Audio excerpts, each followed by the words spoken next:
Read, MPTET, CTET, UPTET के लिए देखिएगा आपका मैथ्स जो पूछा जाता है 30 प्रश्न आपसे पूछे जाते हैं, जिसमें से आपका बात करें 15 प्रश्न जो है आपका शिक्षण विधियों या बात करें टीचिंग टेक्निक्स या मेथड से रिलेटेड पूछे जाते हैं। अब देखिएगा ये पार्ट 1 है जिसमें आपका गणितीय तार्किक चिंतन की प्रकृति और बालक कैसे चिंतन एवं तर्क करता है गणितीय भाषा के अंतर्गत, उससे रिलेटेड मोस्ट इंपोर्टेंट क्वेश्चंस रहेंगे। आपको पूरा जो पेडागोगी है मैं टॉपिक वाइज करवा दूंगा, तो वीडियो को लाइक कर दीजिएगा, चैनल पर नए हैं तो सब्सक्राइब करके अपने दोस्तों को ज़्यादा ज़्यादा शेयर करिए ताकि उनको भी हेल्प मिलती रहे। पहला प्रश्न ध्यान से देखिएगा, कक्षा 3 के छात्र ने 16 गुणित 25 का गुणन इस प्रकार किया है। देख लीजिएगा, पूरा ध्यान से इस क्वेश्चन को समझिएगा क्या कहा है। तो 16 × 25 के लिए देखिएगा इन्होंने बताया है कि 8 दूने 16 होते हैं और 5 5 25, इस तरह से जो है यह दर्शाया है, ऐसा समझ में। और फिर उसने जो क्या किया है कि जो आपका 8 और 5 को कॉमन लिया है यहाँ पर, और 8 5 40 गुणित 2 5 10 किया है, और आपका जोड़ जो आपका गुणा का जो आपका उत्तर आया है वो 416 आया है। इस प्रश्न को हल करने के लिए छात्र ने गुणन के किस नियम को प्रयोग किया है बताइएगा। तो देखिएगा यहां पर सबसे महत्वपूर्ण है ये सवाल जो दिया है आपका किस प्रकार का सवाल है। तो यहां पर जो है बच्चे ने हल करने के लिए साहचर्य सिद्धांत का पालन या प्रयोग किया है। किस तरह से? साहचर्य जो सिद्धांत है वो कहता है कि किन्हीं भी आपका 3 जो पूर्ण संख्याएं हैं या कोई भी संख्या हो, अगर सतत आपका उनका मल्टीप्लाई हो रहा है कंटिन्यू, जैसे कि 16 दिया है तो 8 दूने आपके 16 5 5 25, जैसे यहाँ पर ओन होता जैसे कि 20 होता तो बच्चा करता 4 गुणित 5 या 5 गुणित 4, इस तरह से। तो एक कंटिन्यू जो आपका प्रोसेस है, एक आपका लगातार ये सतत संक्रिया हो रही है, संख्याओं के क्रम को परिवर्तित कर रहा है, तो यह साहचर्य जो आपका सिद्धांत है यह कहलाएगा। ऐसे समझ में ध्यान रखिएगा, बहुत इंपॉर्टेंट क्वेश्चन हो जाता है या एग्जाम के दृष्टिकोण से देखें तो। ऐसे समझ में मतलब संबंध है कुछ इनमें, ऐसे समझ में। नेक्स्ट क्वेश्चन की तरफ बढ़ेंगे। क्वेश्चन नंबर 2 आपसे कहता है कि निम्न में से क्या प्रारंभिक संख्या संकल्पना से संबंधित नहीं है, बताना है। तो देखिएगा निम्न में से क्या प्रारंभिक संख्या संकल्पना से संबंधित नहीं है। तो देखिएगा प्रारंभिक संख्या पद्धति में या संख्या संकल्पना या संख्या के मान को ज्ञात करते हैं हम प्रारंभिक स्तर पर। तो देखिए प्रारंभिक स्तर पर सबसे पहले आता है आपका संख्याओं को जानना और किस प्रकार की आपका संख्याएं हैं, उनको आप क्लासिफाई कर सकते हैं, संख्याओं को वर्गीकरण कर सकते हैं उनका, और उन संख्याओं को पहचानते हैं कि संख्या का रोल क्या होता है। तो यहाँ पर क्या कहा है कि प्रारंभिक संख्या संकल्पना में कौन शामिल नहीं है, ये पूछा है हमसे। तो देखिएगा वर्ग समावेश करना, संरक्षण करना, मापन करना या वर्गीकरण करना। तो देखिएगा सबसे महत्वपूर्ण जो है मेजरमेंट जो है यह नहीं आता है, यहाँ पर ध्यान रखिएगा, संबंधित नहीं है।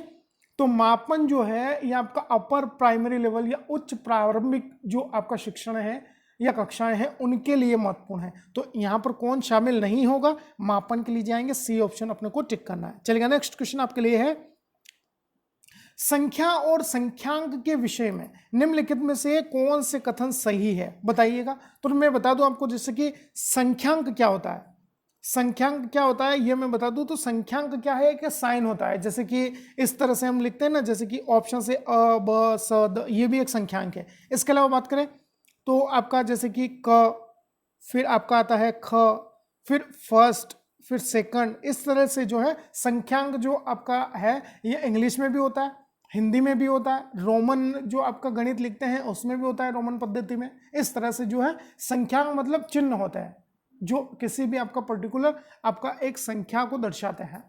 ऐसे में इस तरह से जैसे कि क ख भी ऑप्शन में मिलता है, फर्स्ट सेकंड मिलता है, 1 2 3 मिलता है। तो यह क्या है, ये संख्यांक या आपका संख्यांक के प्रतीक होंगे, चिन्ह होंगे। तो यहाँ पर पहला ऑप्शन समझेंगे, देखिएगा क्या कहता है पहला ऑप्शन अपनों से कि संख्यांक एक प्रतीक है जिसे संख्या को प्रदर्शित करने के लिए प्रयोग किया जाता है। फिर कहा है एक संख्या को विभिन्न संख्यांकों द्वारा प्रदर्शित किया जाता है, जैसा मैंने अभी आपको बताया। तो बिल्कुल देखिएगा यहाँ पर जो है ऑप्शन सी आपका यहाँ पर सही आंसर होगा अपना कि ए और बी दोनों ही शुद्ध है। तो कौन सा कथन सही है अपना, तो कथन अपना दोनों ही यहाँ पर सही होंगे, ध्यान रखिएगा। चलिएगा नेक्स्ट क्वेश्चन की तरफ बढ़ते हैं।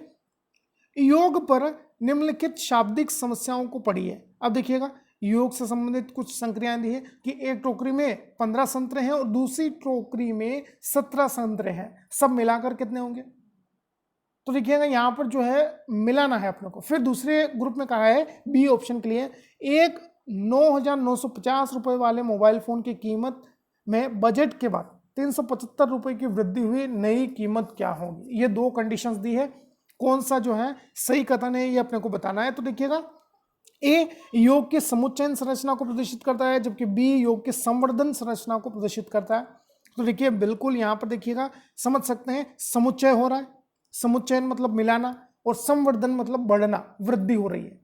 फिर दोनों ही योग के समुच्चयन संरचना को प्रदर्शित कर रहे हैं, योग की संरचना या संवर्धन संरचना को प्रदर्शित कर रहे हैं दोनों, सी ऑप्शन। या फिर डी ऑप्शन कहता है कि ए योग की संवर्धन संरचना प्रदर्शित करता है, जबकि बी योग के समुच्चयन।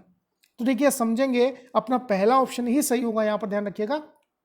पहले ऑप्शन में तो क्या कर रहे हैं अपन कि दोनों को मिला रहे हैं, 15 टोकरी के संतरे, सॉरी जो 15 संतरे हैं उनको, और दूसरे में 17 संतरे हैं दोनों को, तो समुच्चय हो रहा है, मिलाप हो रहा है। फिर दूसरे में क्या है, 9,950 रुपए का मोबाइल है, उसमें 375 और आपका वृद्धि हो रही है, मतलब संवर्धन हो रहा है।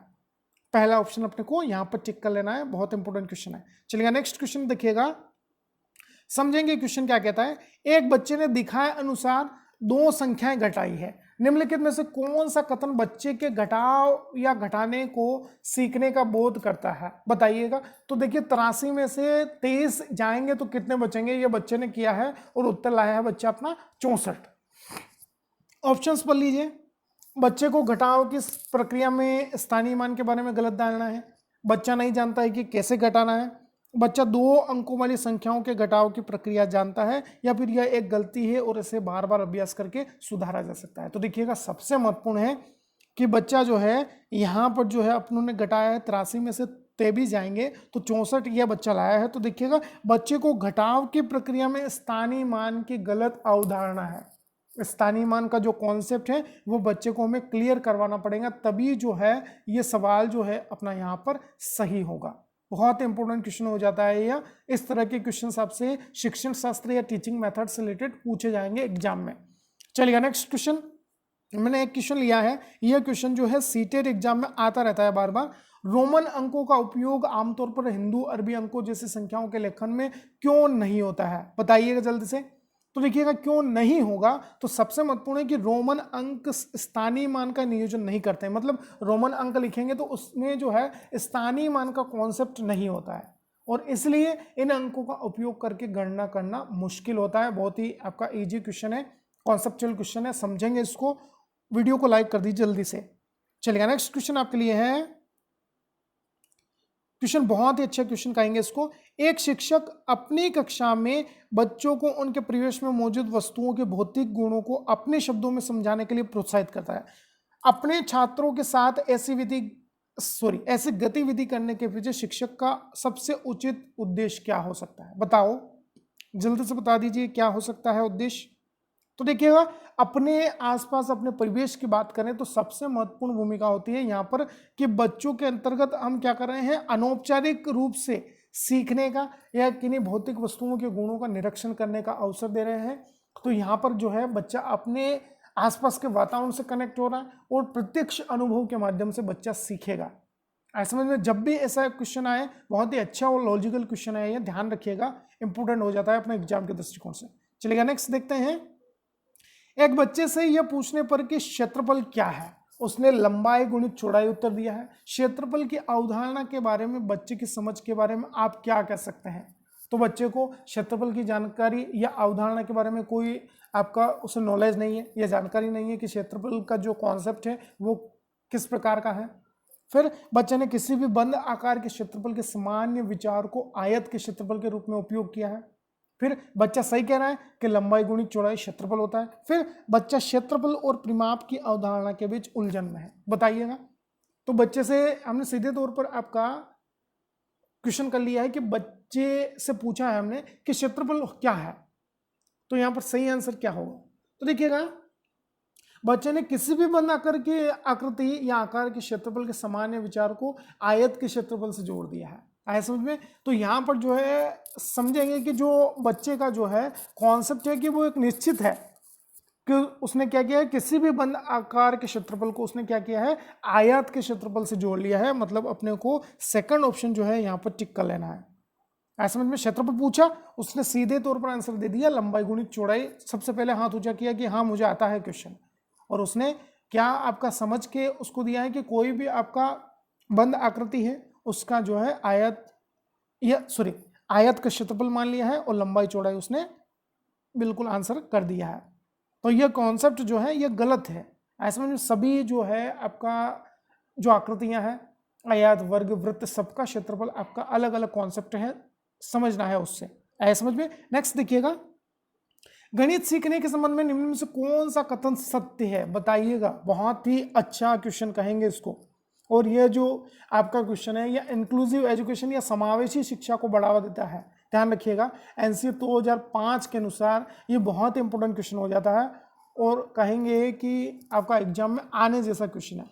तो देखिएगा, गणित सीखने के लिए एक कठिन विषय है। फिर कहा है कि आमतौर लड़कियां गणित में कमजोर होती है, तो यह बात आपका गलत होगी, लड़के भी हो सकते हैं। लैंगिक रूढ़िबद्धता को यह नहीं दर्शाता है। फिर हर कोई गणित सीख सकता है, या गणित केवल कठोर अभ्यास से सीखा जा सकता है। तो प्रैक्टिस तो आवश्यक है, लेकिन कठोर अभ्यास देखिएगा, बहुत सारे ऐसे बच्चे होते हैं जो इजीली समझ जाता है और आंसर कर सकते हैं। लेकिन यहाँ पर कहा है कि प्रत्येक बच्चा अपने आप में विशिष्ट है और वह आपका गणित सीख सकता है। सी ऑप्शन जो है अपने को यहाँ पर एप्रोप्रिएट टिक करना है, ध्यान रखिएगा। चलिएगा नेक्स्ट क्वेश्चन पढ़ेंगे।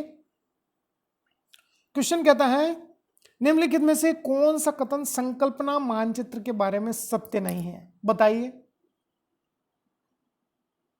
तो देखिएगा, संकल्पना मानचित्र क्या होता है, यह संकल्पना क्या होती है। तो यह क्या होता है कि जो भी आपने पहले सीखा है उसको कोई भी आपका नया आपका शिक्षण करवा रहे हैं या नया कुछ टॉपिक सिखा रहे हैं, तो उस ज्ञान को जो है, पुराने ज्ञान को नए ज्ञान से जोड़ना संकल्पना कहलाएगा। चलिएगा बता दीजिए, इतना हिंट मैंने दे दिया है, जल्दी से ऑप्शन पढ़ लीजिए क्या सही आंसर होने वाला है।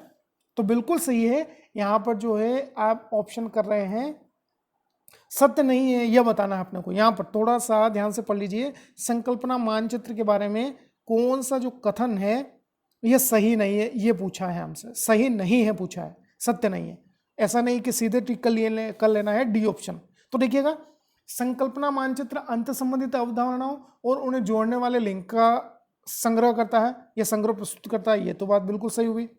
फिर संकल्पना मानचित्र केवल शिक्षकों द्वारा बनाया जाना चाहिए, तो बिल्कुल हो सकता है शिक्षक इसको तैयार करते हैं कि जैसे कि हमने जोड़ पढ़ाना है बच्चों को, तो पहले मुझे एज ए मैथ्स टीचर मैं कुछ एग्जाम्पल सेट करूंगा कि इस तरह से जो है बच्चे को कॉन्सेप्ट पुट करना है एडिशन का या जोड़ का। आया समझ में। फिर संकल्पना मानचित्र प्रकृति में पदानुक्रमिक है, या फिर संकल्पना मानचित्र नए शिक्षण को पूर्व ज्ञान से जोड़ने में सहायक होता है। तो देखिएगा, यहां पर कहा है कि संकल्पना मानचित्र केवल शिक्षकों द्वारा बनाया जाना चाहिए। तो देखिएगा, कोई ऐसे कॉन्सेप्ट भी होता है जो बच्चे भी निर्मित कर सकते हैं। जैसे कि आपका उदाहरण जो मैं दे रहा था अभी, उसमें बच्चे कह सकते हैं कि गुरुजी इसमें देखिए, मैं हमारे पास 2 कॉपियां हैं, एक कॉपी राम की है, एक कॉपी दिनेश की है, तो दोनों कॉपियां मिलाकर आपका जोड़ में 2 कॉपियां होंगी। इस तरह से बच्चे भी जो है कॉन्सेप्ट आपका क्रिएट कर सकते हैं। तो संकल्पना के लिए यहाँ पर गलत बताना था, यह सत्य नहीं है। तो केवल शिक्षक नहीं, बच्चे भी उसमें शामिल होते हैं। मतलब जो है अपने को बी ऑप्शन यहाँ पर टिक कर लेना है। बहुत इंपॉर्टेंट क्वेश्चन, ये आपके टॉप 10 क्वेश्चंस थे मैथ्स पेडागोगी के लिए या टीचिंग मेथड्स के लिए। आपको देखिएगा रेगुलर ये जो है सभी टॉपिक वाइज क्वेश्चंस मिलते रहेंगे। अच्छा लगे तो लाइक कर दीजिएगा, शेयर करना है, और चैनल पर नए हैं तो चैनल को देखिएगा, सब्सक्राइब जरूर करिएगा और अपने दोस्तों को शेयर करिए इसी तरह के अपडेट्स के लिए। चलेगा, मिलते हैं। Thank you for watching.